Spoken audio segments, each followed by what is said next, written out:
नमस्कार। SBT news में आपका स्वागत है। पेश है 5 दिसंबर मंगलवार सुबह 11:15 बजे राजस्थान की बड़ी खबरें। हरियाणा के रोहतक स्थित अस्थल बोहर मठ के महंत बाबा बालकनाथ तिजारा सीट से जीत के बाद राजस्थान सीएम की दौड़ में शामिल हो गए हैं। बाबा बालकनाथ को प्रबल दावेदार इसलिए भी माना जा रहा है क्योंकि पिछले दिनों ही अस्थल बोहर मठ में आयोजित कार्यक्रम में केंद्रीय गृह मंत्री अमित शाह, आरएसएस प्रमुख मोहन भागवत, बाबा रामदेव, यूपी सीएम योगी आदित्यनाथ पहुंचे थे। इस दौरान कार्यक्रम में उपस्थित साधुओं ने बाबा बालकनाथ को सीएम बनाने की आवाज उठाई थी। हालांकि केंद्रीय गृह मंत्री अमित शाह ने सीएम पद के लिए नाम की घोषणा तो नहीं की, बाबा बालकनाथ की सराहना जमकर की थी। इस वजह से उनके सीएम बनने को लेकर कयास तेज हो गए हैं। हालांकि राजस्थान में सीएम पद को लेकर फिलहाल 7 नेताओं के नाम चर्चा में हैं, जिनमें पूर्व सीएम वसुंधरा राजे, गजेंद्र सिंह शेखावत और दिया कुमारी के नाम प्रमुख हैं।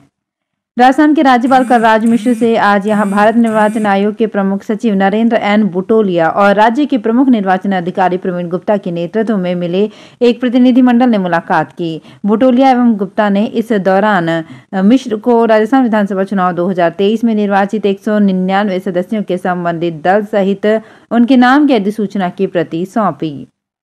राज्यसभा के सभापति जगदीप धनखड़ ने संसद के शीतकालीन सत्र के पहले दिन सोमवार को सदन के उपसभापति पैनल का पुनर्गठन करने की घोषणा की। धनखड़ ने सदन में कहा कि उपसभापति पैनल का पुनर्गठन किया जा रहा है। उन्होंने कहा कि कांग्रेस की फूलो देवी नेताम, भारतीय जनता पार्टी की एस फोगनौन कोन्याक, दर्शना सिंह, डॉक्टर सोनल मानसिंह, बीजू जनता दल के डॉक्टर अस्मित पात्रा, वाईएसआरसीपी के वी विजय साई रेड्डी, तृणमूल कांग्रेस के सुखेंदु शेखर राय और निर्दलीय कार्तिकेय शर्मा को उपसभापति पैनल में शामिल किया गया है। राजस्थान विधानसभा चुनाव 2023 का रिजल्ट अब सबके सामने आ गया है। भाजपा 115 सीटें जीतकर राजस्थान में सरकार बनाने जा रही है।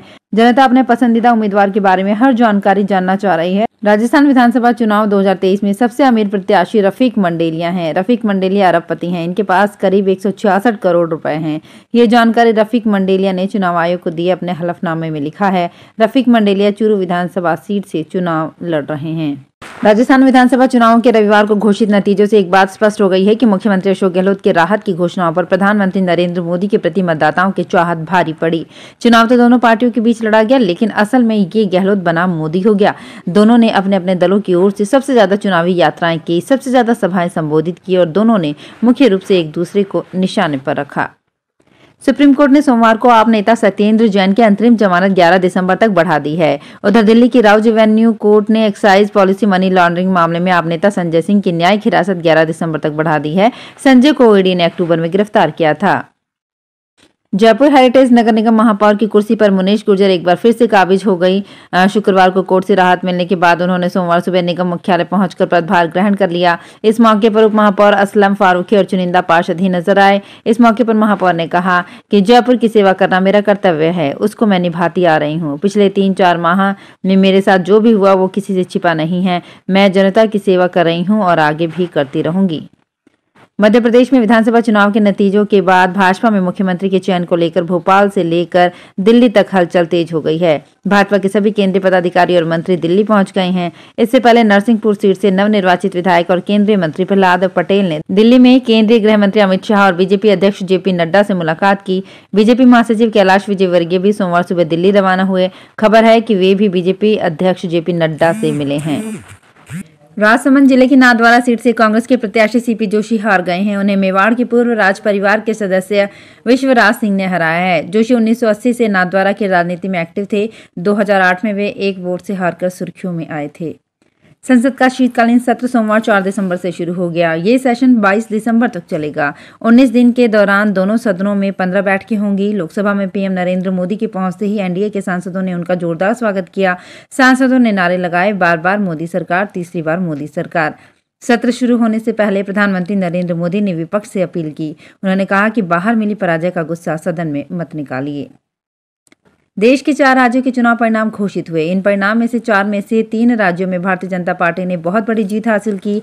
जहां राजस्थान और छत्तीसगढ़ में भाजपा ने कांग्रेस को सत्ता से बेदखल किया, वहीं मध्य प्रदेश में सत्ता को बरकरार रखा। युवा एकता संघ के राष्ट्रीय अध्यक्ष अभिषेक जैन बिट्टू ने कहा कि लोकतंत्र में सबसे बड़ा मत जनता का होता है। 4 राज्यों के आए नतीजों में जनता ने अपने अधिकार का उपयोग कर अपना नेतृत्व चुना।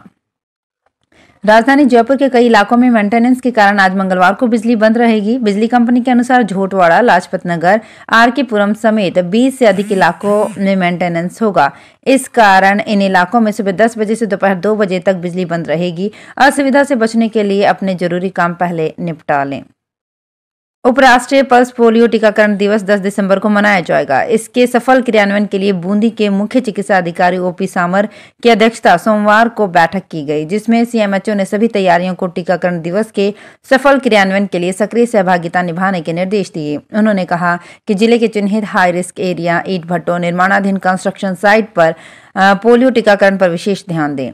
पोलियो बूथ पर अधिक से अधिक संख्या में बच्चों को पोलियो की दवा पिलाने के विशेष प्रयास करें। वैक्सीनेशन 100% किया जाए।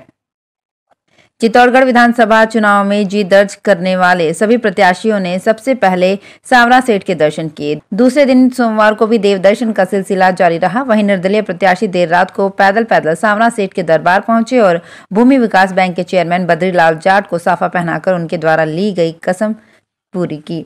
रविवार को मतगणना में चित्तौड़गढ़ की 5 सीटों पर भाजपा और निर्दलीय का कब्जा रहा।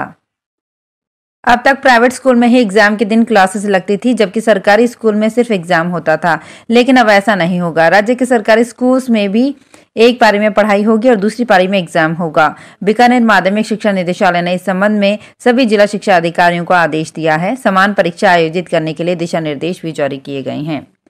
तो फिलहाल इस बुलेटिन में इतना ही। फिर हाजिर होंगे कुछ और बड़ी खबरों के साथ।